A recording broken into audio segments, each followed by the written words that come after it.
Olá, queridos! Muito bom dia! Com muita alegria, o Eterno Criador te alcance poderosamente, amém? Graças ao Eterno. Bom, antes que eu me esqueça, feliz ano novo para todos. Vocês, meus seguidores, sintam-se abraçados, tá certo? Um cheiro bem cheiroso. O Eterno abençoe. E eu quero dizer a você que o que eu lhe desejo, tá certo? Nesse ano que se inicia hoje, 1/1 de 2026, eu desejo a você e desejo a mim também, né? Que a presença do Todo-Poderoso faça parte do nosso dia a dia, assim como ele se faz presente em nosso pão de cada dia, no providenciar do nosso pão de cada dia. Eu fui despertada nesta manhã por esta palavra, né, vinda do Espírito Santo, do Ruach Kadosh, no entendimento de que se nós temos essa memória, essa mentalidade, então nós temos, né, tudo. Nós somos ricos, riquíssimos de tudo que o dinheiro não pode comprar, pelo simples fato de que tudo em nossa vida é regido pelo Todo-Poderoso. Uma vez que você tem na memória a presença do Eterno, porque nós nos alimentamos, né, amados, todos os dias, de 3 em 3 horas, né? Seja lá qual for a tua dieta, você tem teu momento aí de refeição. E quando nós temos a mentalidade da presença do Eterno, assim como nos alimentamos, significa que a presença do Eterno está constante, né? Está ativa, está em movimento em nossa vida. Isso é maravilhoso. Oh, isso é forte! Aleluia, aleluia! Se desprenda de coisas e pessoas. Busque ao Eterno, ao Todo-Poderoso, tá certo? Ele é a nossa salvação, aleluia! Graças ao Eterno Deus, não é verdade? Bom, eu quero fazer aqui um adendo, ainda no capítulo 29, porque mesmo depois que eu faço as gravações dos capítulos aqui, eu continuo voltando neste capítulo, né? Tanto antes, quanto durante, quanto depois. E o Eterno, ele me trouxe algo aqui, né? Que eu quero partilhar com você, compartilhar com você. Mas, para tanto, você vai precisar de ter um pouquinho de paciência para que eu possa ler para você o capítulo 29, tá certo? Então, vamos lá? E Jó continuou a sua fala e disse: se eu pudesse voltar os meses atrás, para os dias em que Deus me protegia. Você vê? Ele fala com uma saudade, né? Um desejo, sabe? A gente fala assim também, né?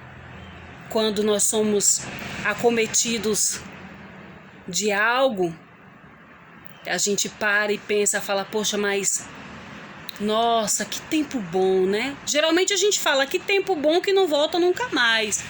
Mas que tempo bom, né? Que memória boa de quando eu fazia isso, de quando eu fazia aquilo.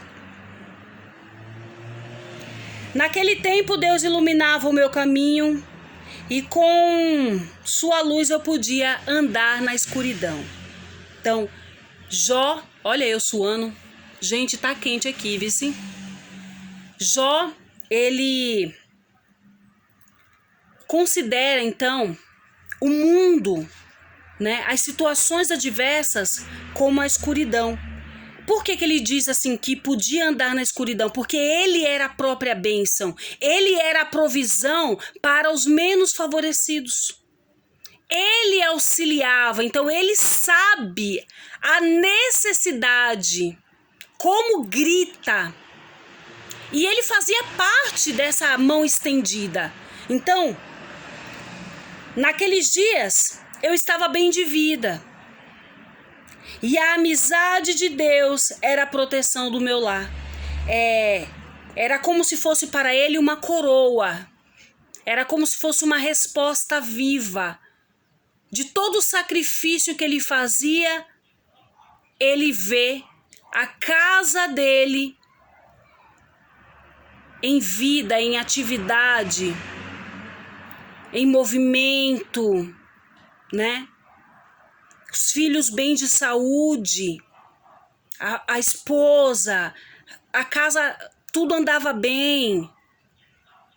Então, ele continua a dizer assim, ó, o Todo-Poderoso estava comigo e meus filhos viviam ao meu redor. Ele sente saudade dos filhos, da alegria dos filhos, daquele movimento dentro de casa, né? Dos filhos. Em casa sempre havia leite à vontade e também azeite tirado das oliveiras plantadas das pedras. Então, ele quer dizer aqui, olha, na minha casa tinha tanta bonança, tanta prosperidade de tudo, que dos lugares improváveis eu colhia bons frutos. Tá vendo aí? Agora, algo aqui que eu até sinalizei aqui.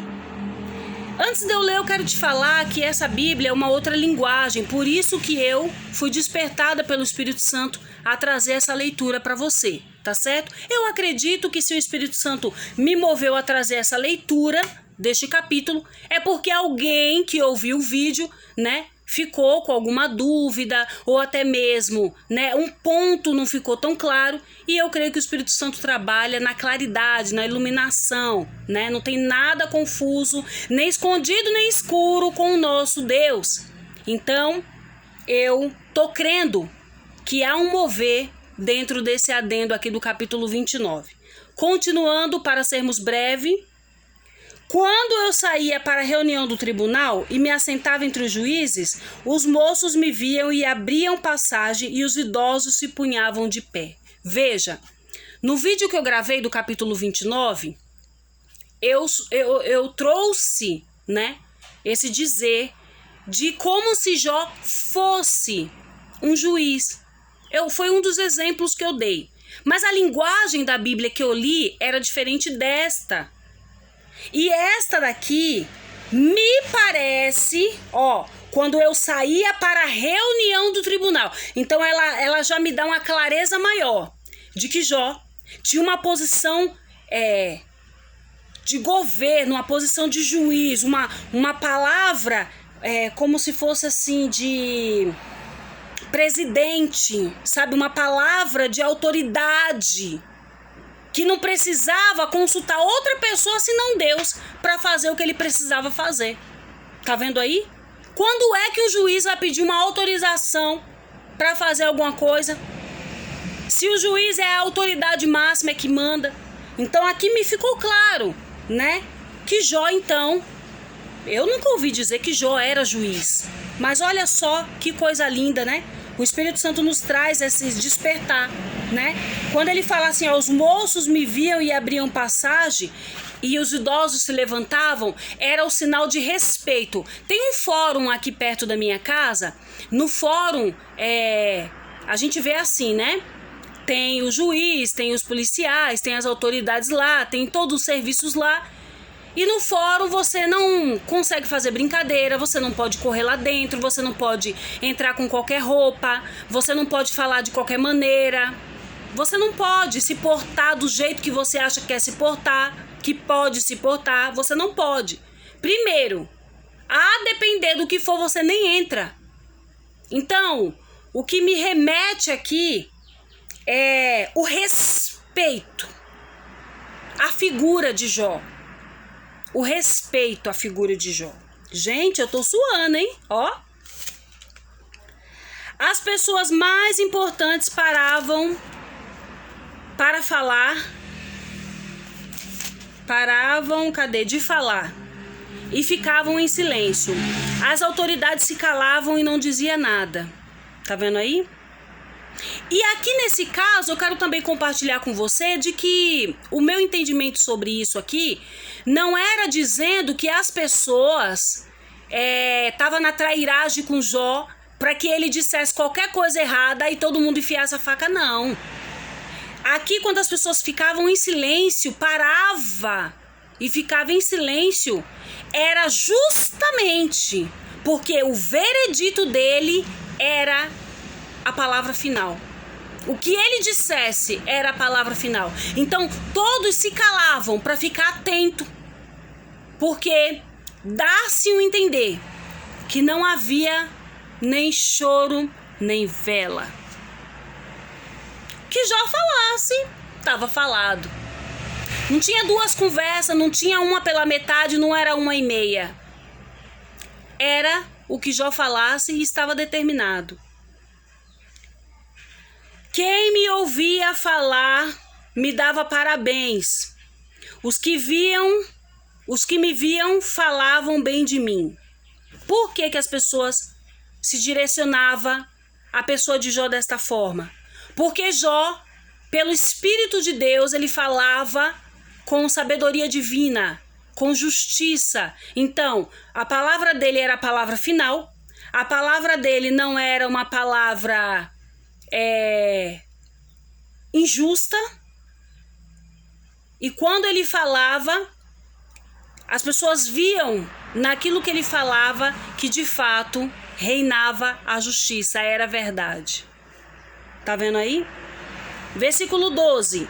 Pois eu ajudava os pobres que pediam ajuda, cuidava dos órfãos que não tinha quem os protegesse. Pessoas que estavam na miséria me abençoavam. Tá vendo aí? Por que que elas abençoavam Jó? Porque elas eram abençoadas. Então, quando você está passando um aperreio, que alguém, movido pelo Ruach Kadosh, pelo Espírito Santo, ela te ajuda, te estende a mão, a gente, numa gratidão elevada, não na emoção, mas na gratidão elevada, porque teve aquela situação suprida, a gente faz o quê? Oh, meu Deus, que tu abençoe fulano de tal, abençoado seja fulano de tal. Então você vê, as pessoas, eles tinham essa consciência para com Jó, E enquanto mais as pessoas abençoavam ele abençoava as pessoas, ele tinha para dar, Versículo... E as viúvas se alegravam no meu auxílio. Versículo 14. A minha justiça e a minha honestidade faziam parte de mim. Eram como a roupa que eu uso todos os dias. Então, uma roupa que a gente usa todos os dias é algo constante. Então Jó, ele não era um variante no que ele procedia, no que ele fazia. Hoje eu quero, hoje eu não quero. Hoje eu faço, hoje eu não faço. Hoje eu tô com birra de fulana. Não vou ajudar não, não vou fazer não. Jó não era assim, Jó era justo. Todo dia, toda hora, todo minuto. Eu era os olhos para com os cegos e os pés para com os aleijados. Eu era pai dos pobres, defensor dos direitos dos estrangeiros. Eu acabava com o poder dos exploradores e livrava das suas garras as vítimas. Eu pensava assim: vou viver uma vida longa e morrer em casa com todo o conforto. Então, Jó, quando ele fala desta maneira aqui, é porque diante de tudo que ele fazia para o Senhor, de tudo que acontecia com ele não via um outro fim para ele, senão um fim de descanso, um fim de glória, um fim de merecimento, Ele desejava que quando chegasse os dias finais dele, ele tivesse, no conforto da sua casa, porque a sua casa era uma casa de muito conforto, de regalias, de cuidados. Então, ele diz assim: olha, na minha velhice, na minha morte, eu não vou ficar desamparado. Deus tem me dado graça e sabedoria para que eu consiga ser suprido na hora do meu aperreio. Serei como uma árvore de raízes que chegam até a água. Uma árvore que todas as noites é molhada pelo orvalho. Todos só falarão bem de mim, e eu serei sempre vigoroso e forte. Todas as